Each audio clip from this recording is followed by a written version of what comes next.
In today's video, I'm going to show you how I'm refitting this American-made aluminum boat. I don't know much about it, only that the manufacturer is Starcraft and that it was supposedly built in the 1960s. It had been completely stripped of its original fittings, so I pretty much have to reinstall everything from scratch. I'm doing this in the middle of January in Berlin, Germany, so weather conditions aren't ideal.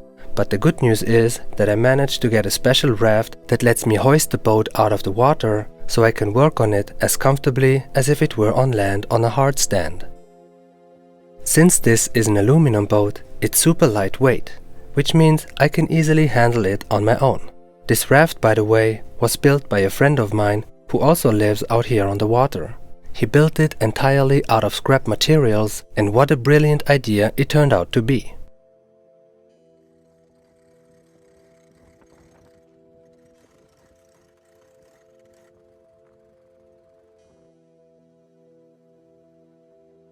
Now that the boat is out of the water, I'm going to start by stripping some of the old stuff, beginning with the very crudely made transom. And please note that this video doesn't follow the exact chronological order of how things were done. I've tried to organize the different elements as logically as possible, so if you notice things appearing and disappearing, now you know why that is. The original transom plates seem to be made of mahogany wood, which, unfortunately, in my opinion, are beyond recovery. And generally speaking, I'm not planning on doing a full restoration. For instance, I'm not even touching the paint right now, especially while working out here on the water. I'm also not aiming to restore it to its original 1960s look. My goal is to refit it with solid, durable materials which are not overly expensive, such as a new mahogany transom would be, and that I can also get within a reasonable time frame. I just want it to work well, handle great on the water, and, of course, be safe and in compliance with regulations. Now that the transom plates are off, we're going to leave the boat for the time being because I'm going to make new transom plates. To show you just how far they are really gone, here are a few close-ups.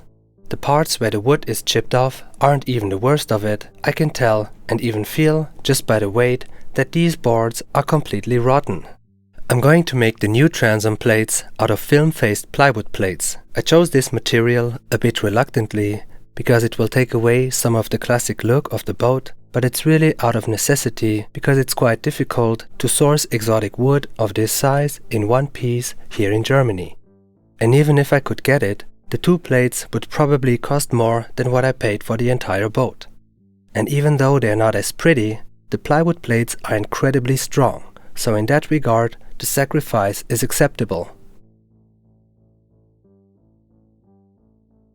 After tracing the shape of the old boards onto the new plates, I cut them out using a combination of a jigsaw and a circular saw.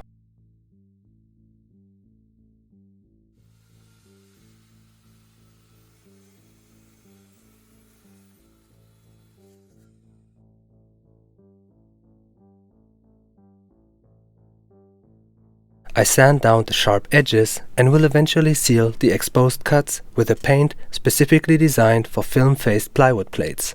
I hope that this will help preserve the plates for at least a few years.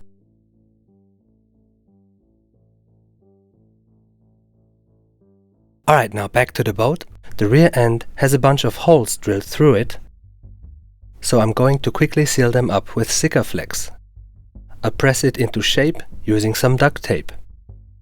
Once the Sikaflex has cured and I've removed the duct tape, I'm going to do something that might be a bit controversial. I'm going to cover the holes I just filled with blue insulation tape.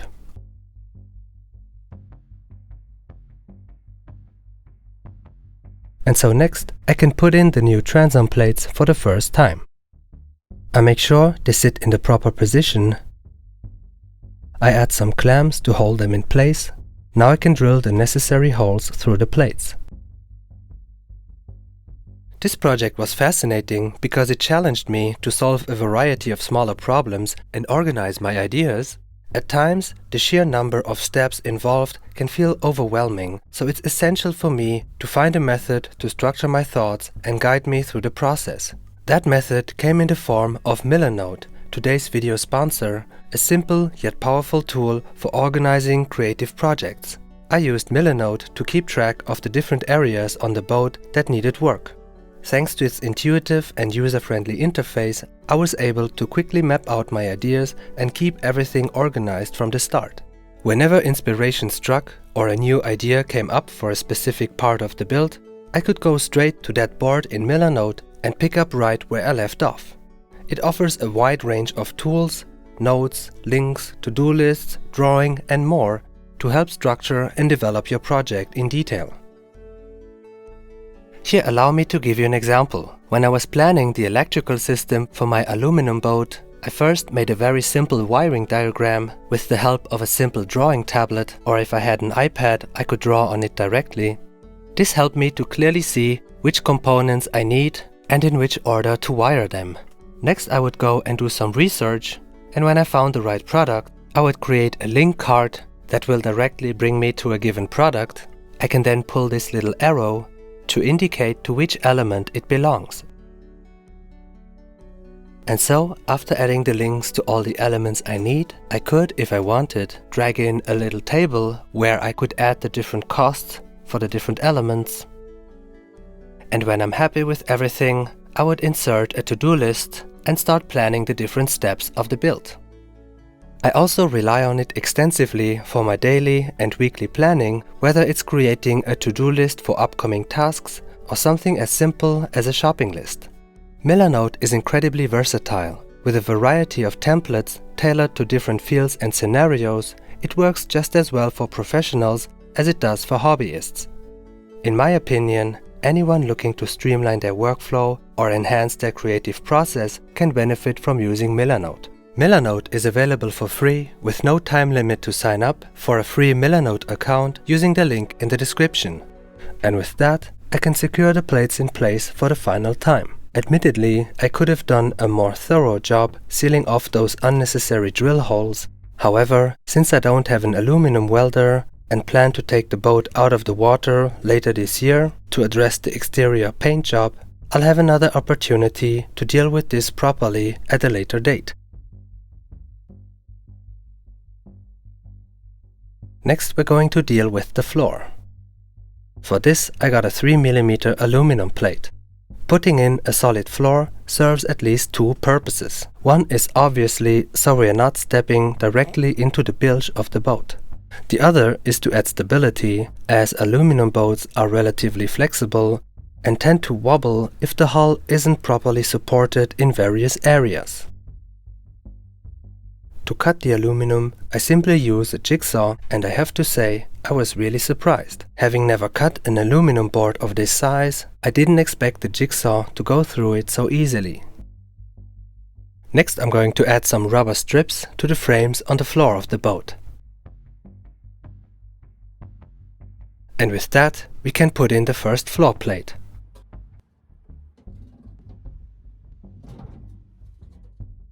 I'm actually going to rivet the board to the frames. First, I need to make some room, so I'm going to remove these boards at the back. The rivet clamp I have right now doesn't really let me access the corners, so for now, I'll settle for adding rivets in the areas I can actually reach. This is a first for me, as I've never placed a rivet before. And once again, I'm surprised at how smoothly this process actually works. I can guarantee you that in the future, I'll try to use rivets wherever possible. I'll also most likely look for more opportunities to work with aluminum going forward.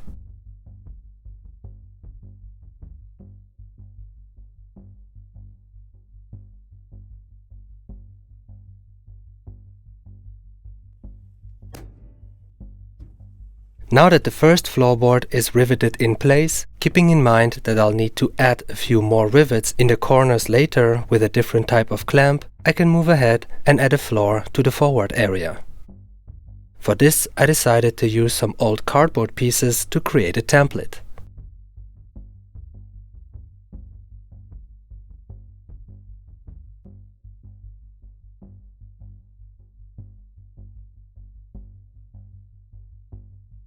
I have to admit, I'm not really happy with how this floor section turned out, So for now, I'm not going to rivet it down just yet. I think I need to come up with a solution to make it look better and cover the space more effectively. But for the time being, this will do, and we can move on to the next part. The dashboard of this boat in its current form leaves me wondering how and where they attached the steering wheel. I can't see any trace of another wooden board that might have been used for that purpose. After removing these rotten strips, I can start working on figuring out a solution.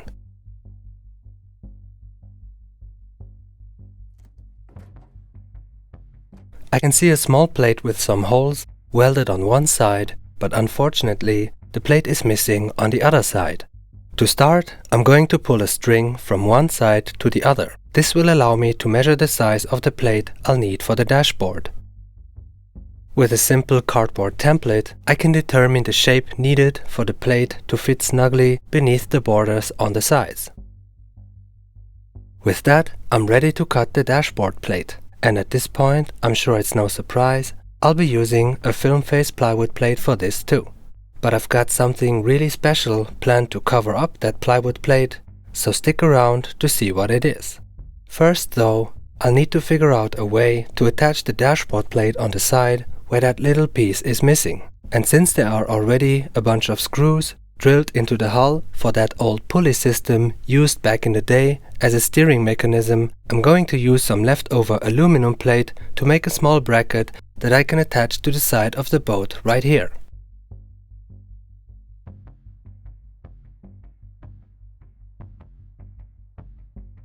With this little plate in place, I can position the dashboard plate and mark the spots where I need to drill. I also made this little L bracket from another leftover piece of aluminum. Now I can drill the necessary holes and go through the steps of measuring, drilling, and attaching everything in the right order.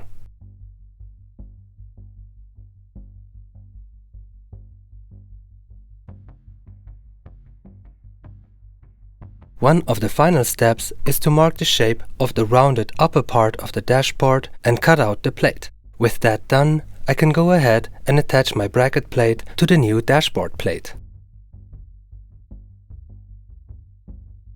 And with that, the whole assembly can be put in place and securely bolted down on both sides.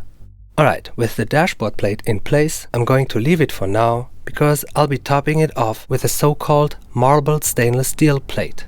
But before I show you that, I want to get the seats installed first. For this, I first need to install some framing that runs from one side to the other. I'm going to use these thick aluminum profiles instead of wood like it was before. After cutting these to size and drilling holes to bolt them in place, I can go ahead and attach the rear ones. In the front, I first need to straighten out some of the supports where the aluminum profiles will be attached. This can be done easily with just 2 hammers. And now I can install the frames at the front. I've got these foldable seats. They're supposed to be waterproof and super lightweight. When I placed the seat to test the sitting position, I realized it was way too high. My entire head was sticking out above the windshield, meaning I'll get all the driving wind straight in my face. To improve this, I'm going to position the aluminum profiles as low as possible and place the plywood plate underneath to further lower the seating height. This proved to be quite challenging because the space to get underneath the plate and access some of the bolts was very limited. However, I eventually managed to secure everything in place using a combination of bolts and screws.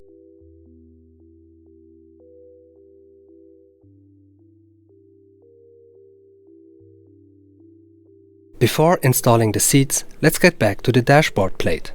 First, I'll add a few more bolts to secure the plate along its entire length. I'm using flathead bolts, which I'll countersink so that nothing gets in the way when placing the stainless steel plate on top.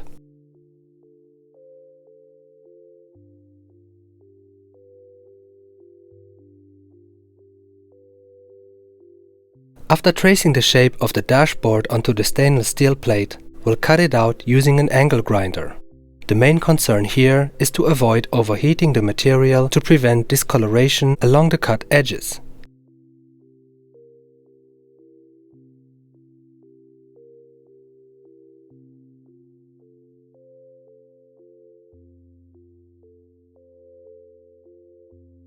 Once the plate is fully cut out and after doing a final check to make sure it fits, I can go ahead and glue it onto the dashboard plate using Sikaflex.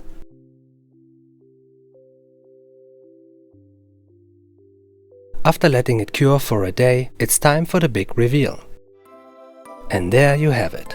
With that, I've not only added a touch of bling to the boat, but also introduced a design theme inspired by aviation, since the boat is made of aluminum. I plan to incorporate a few more such elements to build on this aesthetic. Eventually, I'll add an aluminum strip on top to cover the seam. Unfortunately, the one I just ordered is too narrow, so I'll have to hold off on that for now. Now we can finally get to installing the actual seats.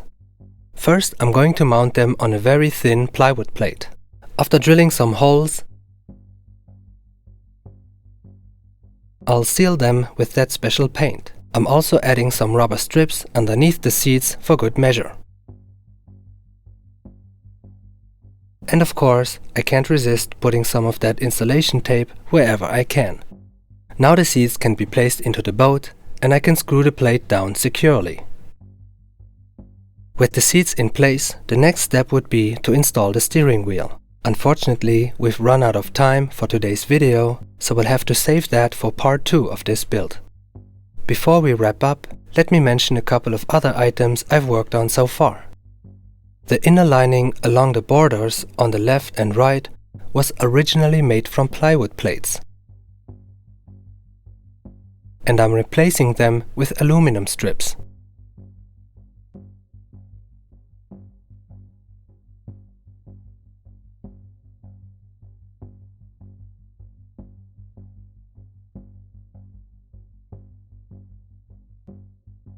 On the outside, there's a so-called rub line made of an aluminum strip and a rope. I planned to replace it with a solid rubber one, but the one I ordered turned out to be too thick, so this too will have to be addressed at a later date. Regarding the motor, I initially planned to install my jet outboard, but I was advised against it. The concern was that the boat might become too heavy in the rear, potentially causing it to sink or even break apart. And with that, I thank you for watching till the end, and I hope to see you in the next video.